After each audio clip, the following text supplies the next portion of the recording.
Blog Talk Radio.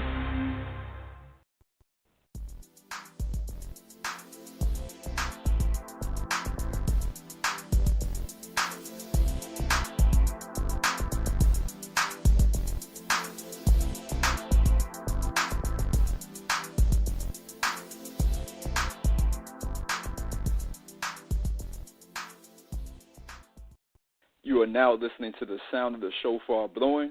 The shofar is a ram's horn that is blown to inspire the people to do their thing.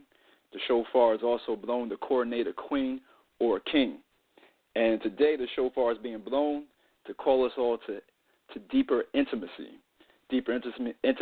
with our families, friends, and intimate relationships, and most of all with ourselves as well. Much love to you all out there, family. This is Faux Show Holistic Health on Blog Talk Radio. I'm your host, Shophar, from Faux Show Energy Work. And today, my guest is a sex expert. She's an intimacy coach, an author, a yoga teacher. She's the founder of O Yoga. I would suggest you ladies go out there and holler at her, especially if you're in, I think, the L.A. area.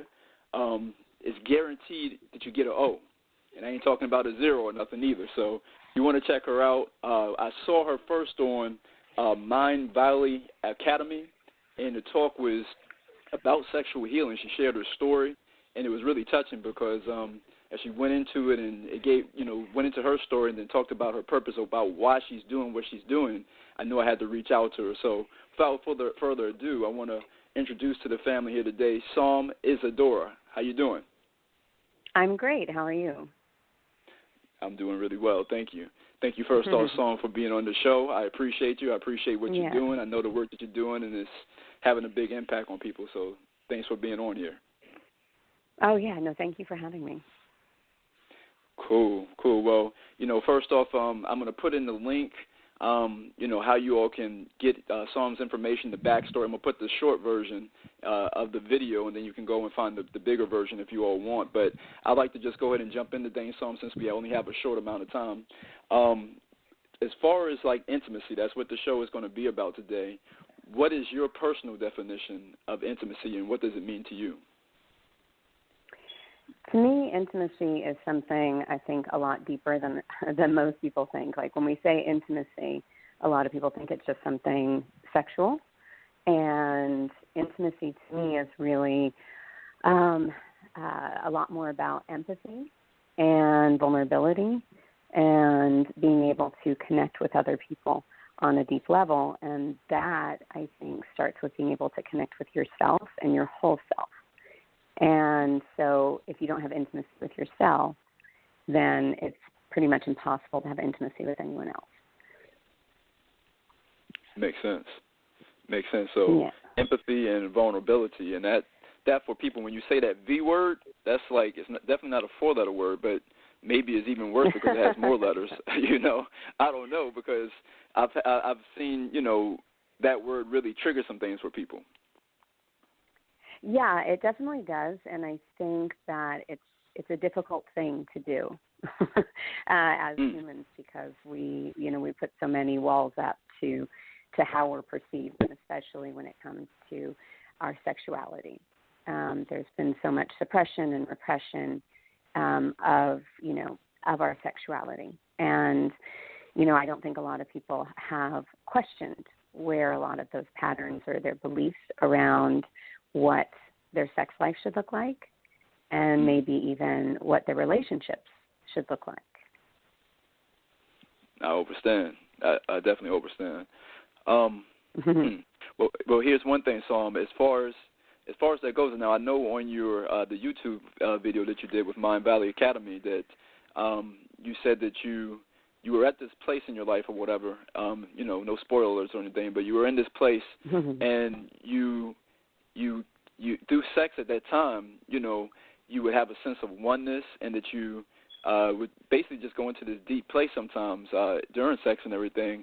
And you told your therapist about that, and then they promptly, put you on lithium, and it wasn't until you met your guru in India that you really kind of start putting the connection together about intimacy and and things like that. So my question on that is because what you just were saying is a lot of time these things are enforced or reinforced by society to kind of shy away from, to not be vulnerable, Mhm.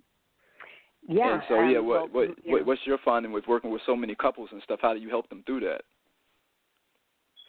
Well, I've worked with, going back to my story you were saying for a minute, I came from a background, and maybe some of your listeners can relate to this, but Sure. I came from a little more extreme version of it, but I grew up on a Christian cult, and so there were really suppressive and repressive ideas about sexuality, and especially women's sexuality. Okay. And, in that environment where we as the women were taught, cover your body or you'll make men sin. And so there was this underlying message that anything that happened was your fault with that, with your sexuality. And just the nature of being very feminine, I think, has a sexual nature to it. But in that environment, I ended up having sexual abuse. And then because of all that messaging that if something happens, it's your fault, I kept silent for a very long time and didn't talk to anybody about it. And so when I was 17, I finally found the courage to leave, and I ran away from there. But then I spent my 20s kind of just lost and lost, using anything that I could find to numb that pain from the original trauma. And I finally hit a rock bottom, and I was in an emergency room, and I had a moment where I just realized that, that I had to change and that I needed better tools, and that, if I didn't find them, then no one was going to come and save me. And so I found yoga, and when I found yoga, it was the beginning for me of reclaiming my body and reclaiming that there was a connection to a greater energy than my own. And that was just such a beautiful experience after spending so long feeling kind of like isolated and cut off from my body. And when I was doing the yoga classes, they were really amazing, and they reconnected me to my body. But there was this missing piece, because when I was doing yoga, I found that it was very sensual, and it brought up a lot of that kind of sensuality, sexual energy, and I wasn't quite sure what to do with it still. And when I would go ask my teachers, I felt like I was back kind of in the, church where they'd look at me funny and tell me, like, we don't know what you're talking about, because I think it's such a taboo to talk about sexuality, and how even something like in yoga classes, I think it opens up a lot of our sensuality, our body, and then we don't have the words to talk about it. And so I started searching, and I found Tantra. And so I thought, here's something that will help to bridge my sexuality as something sacred, and not as something that, I need to be ashamed of, or that no one talks about, or that there's this taboo around, but actually is one of the most sacred things in the whole world. And so I got so fascinated by it, and I felt that it was so much a part of my healing process that I went all the way to India to study it. And so I did that for 9 years, going back and forth with my teacher to learn, and then coming to the States and like practicing that with students here. And that became my human lab, was really like testing out what works, from these ancient teachings, and what worked with people, and how to kind of boil that down into something more modern that anybody can benefit from. And that's how I created, the methods that I work with now. And you were asking, how do I work with, say, a couple or a married couple? And recently I had a couple that I worked with, and it was actually filmed for CNN. They're going to be doing an episode coming out in the fall where they covered my work around this. And and they said, well, we'd love to see you work with a sexless couple. And so we, had these brave volunteers come forward. There's a lot of people in sexless marriages or where sex is really an issue in their marriage, but again, it's hard for them to go find help or know what to do. Or if they go to talk therapy, it doesn't get to that root of the issue of their real like sexual energy and embodiment. And so when the two of them came to see me, the first thing I did was ask them to regress back to what I call your sex root. and, where you grew up and the family you grew up in, what was the attitude around sex? Like, for you, what was your family's attitude around sex? Gotcha. Okay. And what we found was he'd grown up with a lot of shame around sexuality, and so he hadn't ever really been able to free himself of that. So he said every woman he'd ever been with before he hadn't really been in love with, and he felt guilty when he would have sex. So he'd have sex very quickly and not really connect. And now he was married to his wife, and he loved her, and it was the first woman he loved, but then he had a hard time sexualizing her. So he said, well, I had sex with women I didn't love and had all that shame around it. And now I love this woman and, want to be with her, but he couldn't kind of break through that thing in his own mind. And then on her end, when he didn't want to have sex with her, she started to feel unattractive and felt like, it was her and her body and her issues. And so she really, she really had to come to that place. I had both of them look at their own issues and then realize that they kind of had been attracted to each other and magnetized each other for like, I find this with couples a lot, for all the right and wrong reasons. For all the right and wrong reasons, nicely put. Yeah, it's somebody who's going to really trigger and bring up a lot of your own, old programming. And then we have these choice points, so either we can heal together or sometimes people, grow apart. But the main thing is that they really understand who they are in that relationship. And so he ended up having a real breakthrough through understanding that. And then I taught them, how to go home and do Tantra massage and reconnect through touch instead of maybe pointing a lot of fingers and blaming each other about what they didn't like about each other. I said, just now let your language be touch. And I taught them my Tantra massage. And he said they went home and had amazing sex and had a huge breakthrough where now he can see her as also, a sexual goddess as well as the woman that he loves.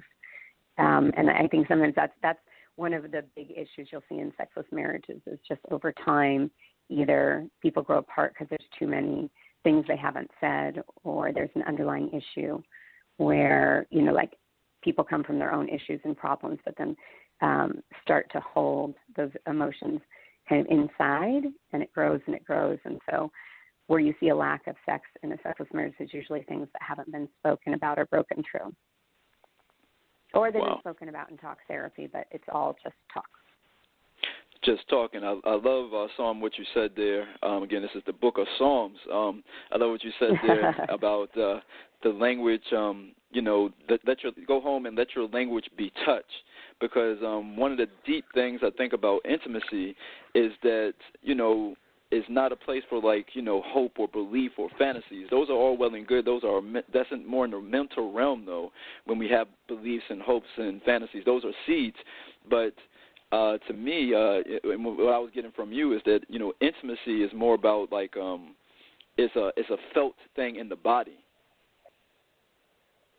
Yeah, intimacy I think is having those moments, and I teach people. One of my methods, also the touch method, is just to do a special kind of deep Tantra yoga breath work together and breathing in and out at the same time. And when they do that, to just engage in a very light, feather-light touch. And they can take turns giving and receiving each other that kind of touch. And it doesn't even have to be sexual. It can be just giving and receiving touch. Nice. And that can be forming a new kind of a language, between them instead of just pointing fingers. Like I said, people sometimes verbalize things from their mind, but your body actually has the ability to tap into a much deeper form of intimacy if you give it a chance. Oh, definitely. There's no end to it. The things that it's able to decode and, and it gets to the place where all we have to do is think it. The body is, especially you women, because you're so receptive, so many nerve endings, it gets to the place where, once that mind is out the way, because the mind is the gatekeeper. So once we get that mind out the way and the couple is in a state of trance, it's really how do you want to play with it? It can get she can get her satellites, her receptive mode can be so strong that all he has to do is think it, and he doesn't even have to move his body at this point, and she picks up on it. So that's That's deep shit. That's cool. I love it. Yeah, one of in the things Tantra they actually say it's. Oh, go ahead. Oh no, you go ahead. It's all you.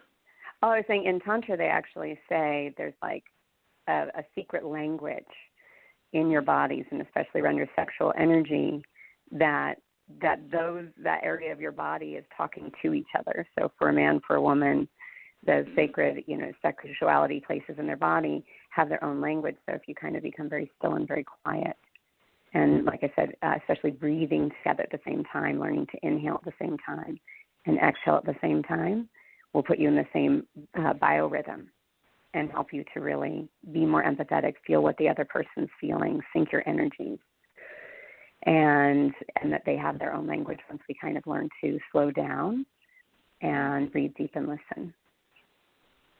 The biorhythm, I love it. That was your acronym. I saw KISS, the kinetic intimacy, slow down, and sensuality. One other thing I wanted to talk to you about, Psalm. I mean, there's so many places we could veer off on and everything. But another deep thing that you said that I wanted you to elaborate for the family out there is you said that normally in our society, and I think if people just take the time to reflect on what you're saying here, they probably will find it to be true, but that sex has been made kind of like into a distraction from our own godliness. Can you talk a little bit on that? Yeah. Well, I think that, again, that's because of all the taboos and our discomfort around sexuality that we kind of say, I am me, and then that's my sex drive, or your id, as Freud used to call it, right? So we like to separate ourselves. And we say, and we've been taught for so long that what is godly is something separate from these sexual primal urges. But what I learned when I went to India is that there's this duality of the sacred masculine, sacred feminine energies, and they're called Shiva and Shakti. And so the Shiva energy is the observer who's quiet and still and choiceless, kind of like how you would think of meditation where you're just sitting in the cushion alone. And the Shakti energy is the energy that's feminine, and it's creative, and it's desire. So that energy is what keeps bringing us into creation, creates everything beautiful around us. So, the flowers, the trees, everything is really born of that desire and a sort of erotic impulse, really. Like that it isn't just human, that the whole universe is sort of suffused with this erotic kind of energy to recreate, which is called Shakti, or the feminine. And it's in both men and women's bodies as our sex drive. So really to be whole and complete is to realize that your sexuality is something sacred, just like your whole being is something sacred and the whole world is something sacred, and that we can't disown that part of ourselves. And search for God everywhere else, and then kind of have blinders on when we're having sex.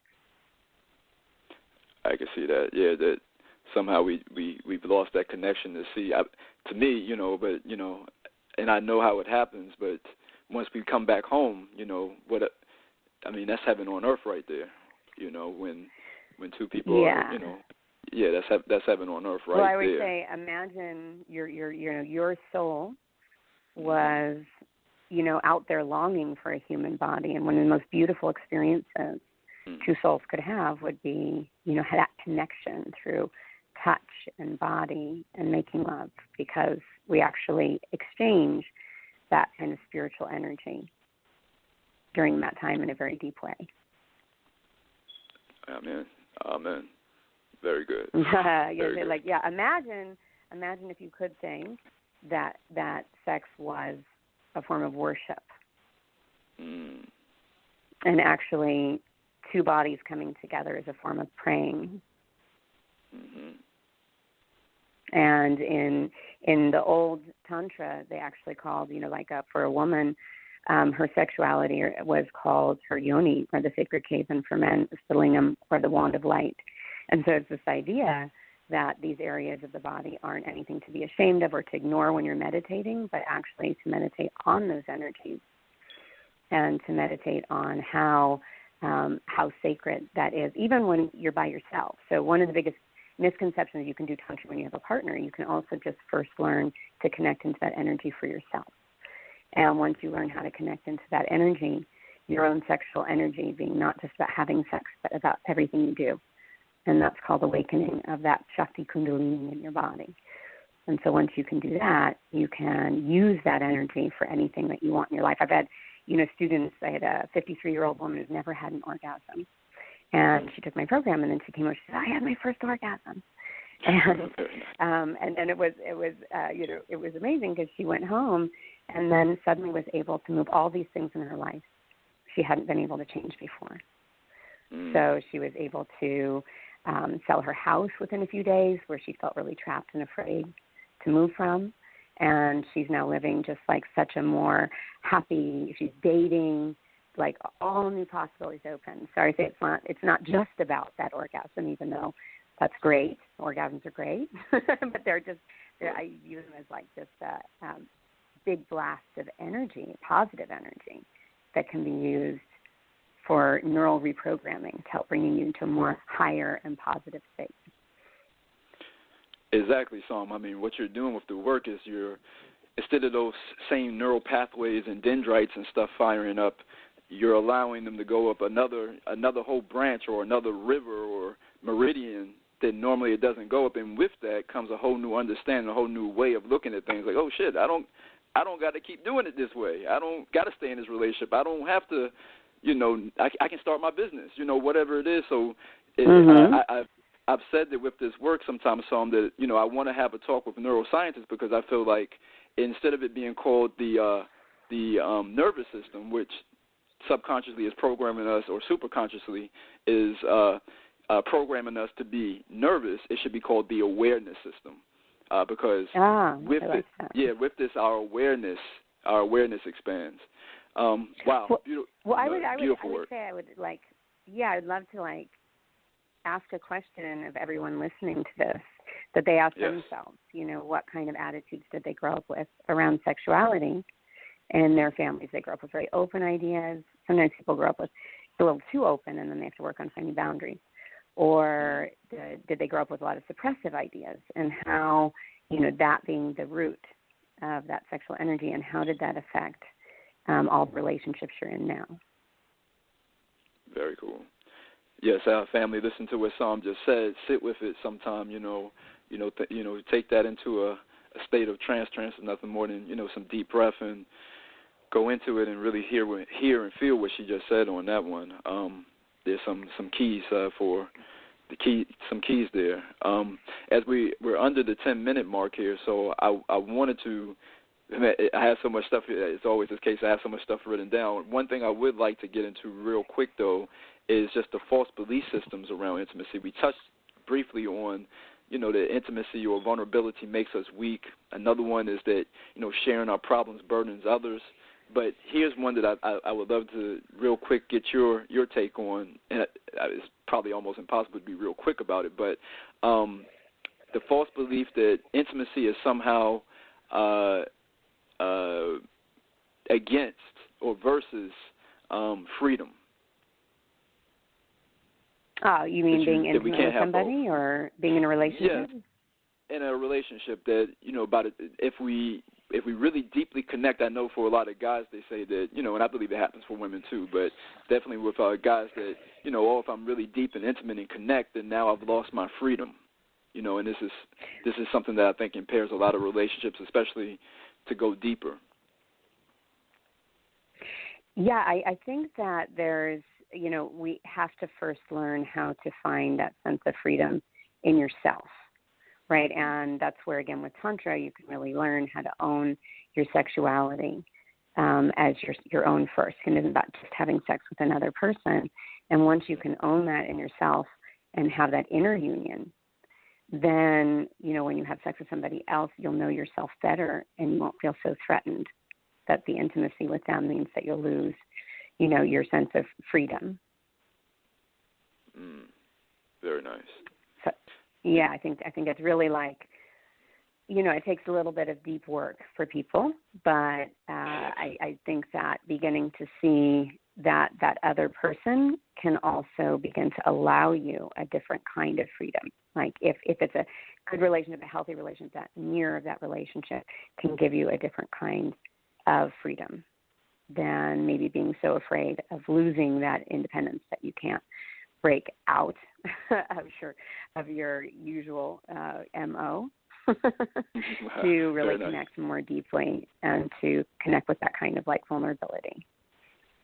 MO, is that more orgasm? What does that stand for? MO, more orgasm. More orgasm. It's operandi, but you could definitely more MO could be more orgasm. Yeah, that's the MO I like in my life. That's my MO, more orgasms. But very good. Yeah, and I like that you were very succinct with it. Is that something that you find a lot of people that you meet, or men especially, having a hard time with intimacy because they're afraid they'll lose their freedom? Yes.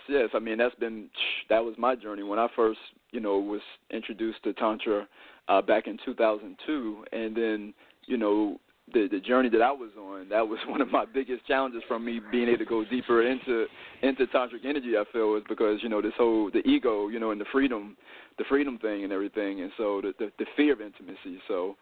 I wasn't able to articulate that at the time. I didn't know that's what was going on, but I feel like that was a major thing for me not really, quote unquote, getting it. Mm-hmm. So you sat there in a tantra class being did you get stuck in your head? Because that's what a lot of people do is then they get stuck in their head. And like it judging was themselves, like my brain was made of quicksand. Yeah, it was like my brain was made of quicksand, with some concrete around it and both feet with an anchor tied. I mean, I was stuck for real, like in a spider web all at the same time. That's kind of where I was a very left, at the time a very left brain, just kind of way of looking at things, and so that was my journey. One of the first exercises I was given was, as far as Qigong, from the first master that I met, was spleen. And in Chinese medicine, we're taught that the spleen and pancreas is overthinking or being pensive or anxiety, worry, nervousness. So I was given those exercises. He was like, you need to do a lot of that. Just do that and call me back in about a couple 6 months or whatever. See, check back in. So I did it. But yeah, that was my journey. Yeah, well, definitely. I mean, you can think of Tantra to me as like, it definitely incorporates pieces that are similar to Qigong, but specific to tapping into the sexual energy and using that as your life force. And using that as that energy that, again, is sacred, that connects you to, source as well as to another person on that deeper level. And that is, say, like, if regular sex is like flying in coach, then Tantra is like, going to first class. And really bringing your life into, I would say like from black and white into technicolor. Like this energy, once you light it up inside yourself, can make anything possible. Especially like intimacy, relationships, but not just that. Again, creativity, your ability to go out into the world and make money and to do all those other things that are so important, because your sexual energy is directly related to your expression energy, expression through your body, but also expression to your voice. Amen. Well, we're under 2 minutes, so wow. This is, again, family, the name of this episode is the Book of Psalms, Revelations and Intimacy, but this is Revelations and Genesis and, the Song of Solomon, all of it, all wrapped in one. Well, let me give you a quick little exercise, maybe like so that people can get a feeling for this, at least on the simplest level, is something I teach called like the touch method. So which is the touch method, you want to slow down and deepen your breath. So I bring your fingers to your throat and take a deep inhale, and narrowing the back of your throat so that there's a whispering sound, like a long, slow, deep kind of whispering sound, and exhale, letting it go. And long, slow, deep inhale. And really feeling that whispering sound, long, slow, deep inhale, and then exhale, long, slow, deep exhale. And now staying in that kind of more trance state, you'll notice that brings you into that slowed down kind of trance state. Just take your fingertips and feather light touch somewhere on your body, and notice on your body where it's asking to be touched. And again, staying with that bliss breath, like long, slow, deep inhale, Long, slow, deep exhale as you just touch lightly on your body with this feather-light touch. And you can just start to feel just like tingling energy moving through your whole body. And sense of hot, cold, tingling energy. And so imagine if that feels that good, just doing this for a moment. Even if you're listening, I don't know if some people will be listening in their car or listening at their desk at work, but, give it a try. Long, slow, deep inhale, making that whispering sound in the back of your throat. Sometimes they call it the sexy Darth Vader breath. And nice. while you're doing that, because it should be audible. So make sure that it's loud enough that you can really hear it, because that sound is part of waking the five senses.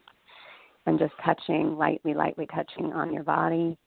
And again, just feel that tingling. And take that as an exercise you can do yourself every morning when you wake up, maybe for 5 minutes, just breathing that deep bliss breath and doing that light touch on your body.